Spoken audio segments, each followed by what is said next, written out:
အားလုံးပဲမင်္ဂလာပါဒီနေ့မှာတော့အင်အားကြီးမားလာပါဆိုရဲရုရှားနိုင်ငံကိုတော့အမှုတ်ချေပစ်ခဲ့တဲ့ Prisoner Mark အကြောင်းပြောပြပေးတော့မှာပါဗီဒီယိုလေးမစခင်မှာ channel လေးကို like နဲ့ subscribe လေးလုပ်ပြီးအားပေးသွားကြပါအောင်လို့ပြောချင်ပါတယ် Prisoner Mark ဟာ Invisible War မှာပါတဲ့ Invisible မျိုးစားတွေက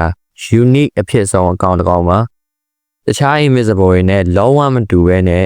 ဂျိုးသားတစ်ကောင်အသွင်ရှိပါတယ်ဝစ်ဆောင်ကတော့ Viltrumite ထောင်သားရဲ့ uniform ကိုဝတ်ဆင်ထားပါတယ် origin ကတော့မဖော်ပြထားပေမဲ့သူ့ရဲ့နာမည်အတိုင်း Viltrumite အကျဉ်းထောင်မှာအကျဉ်းကျနေခဲ့တာဖြစ်ပြီး Armstrong Levy ရဲ့ပေါ်တယ်စွမ်းကြောင့်လွတ်မြောက်လာခဲ့ပြီးတော့ကမ္ဘာကိုဖျက်ဆီးရဲ့နေရာမှာကူညီပေးဖို့တိမ်သွင်းခံခဲ့ရတယ်လို့ပြောလို့ရပါတယ်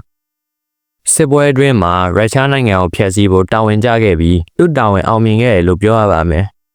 Prisoner Mark ဟာ Invisible War နောက်ဆုံးရဲ့3ရက်မြောက်နေ့ထိကိုအသက်ရှင်ခဲ့ပါတယ်။စစ်ပွဲအတွင်းမှာ Invisible အမျိုးအစားပေါင်းများစွာတည်ဆုံခဲ့ပါတယ်။စစ်ပွဲရဲ့3ရက်မြောက်နေ့မှာနောက်ဆုံးအသက်ရှင်ကျန်ရစ်ခဲ့တဲ့ Invisible 10 ယောက်က strong အဖြစ်ဆုံးလို့ပြောလို့ရပါတယ်။ Prisoner Mark ကလည်းတယောက်ပါဝင်ဖြစ်ခဲ့ပြီးတော့ပျက်စီးသွားတဲ့ရုရှားနိုင်ငံအပေါ်မှာရက်နေခဲ့ပါတယ်။စစ်ပွဲပြီးမှာတော့ Invisible 10 ယောက်က Armstrong Levy ကိုတစ္ဆာပြန်ဖောက်ခဲ့ကြပါတယ်။ဒါပေမဲ့ Armstrong Levy ကဒါကိုကြိုတင်ရိပ်မိနေပြီးသားဖြစ်ပြီးတော့ Invisible 10 ယောက်ကိုလူသူမရှိတဲ့ကမ္ဘာပေါ်ပို့ချပစ်လိုက်ပါတယ်။အဲ့လိုနဲ့ပဲ Prisoner Mark လည်းတခြား Invisible 10 ယောက်နဲ့အတူအသက်ရှင်တဲ့မို့စားစရာဘာဆိုဘာမှမရှိတဲ့6ကတ်လာတဲ့ကမ္ဘာကြီးပေါ်မှာပိတ်မိသွားပါတယ်။ Invisible 10 ယောက်တို့ဟာအဲ့ကမ္ဘာပေါ်မှာအချိန်တော်တန်ကြာအောင်ပိတ်မိနေခဲ့ပြီးတော့နောက်ဆုံးမှာအသက်ရှင်တဲ့မို့အတွက်တယောက်ကိုတယောက်ပြန်စားဖို့ဆုံးဖြတ်လိုက်ကြပါတယ်ဒီလိုနဲ့ Prisoner Mark ကလည်းအချင်းချင်းပြန်စားခံရပြီးတော့တေဆုံးသွားခဲ့ပါတယ်ဒီနေရာမှာသူ့ရဲ့ skeleton ကို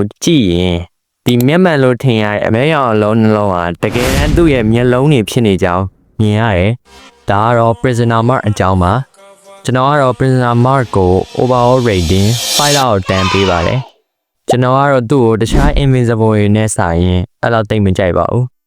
ကဲနောက်တဲ့ Invisible variants တွေကိုလည်းထပ်တင်ပေးသွားမှာမို့လို့ channel လေးကို subscribe လုပ်ပေးသွားကြပါအောင်လို့ဒီဗီဒီယိုလေးက reload ပါပဲကြည့်အားလုံးပဲတတာ peace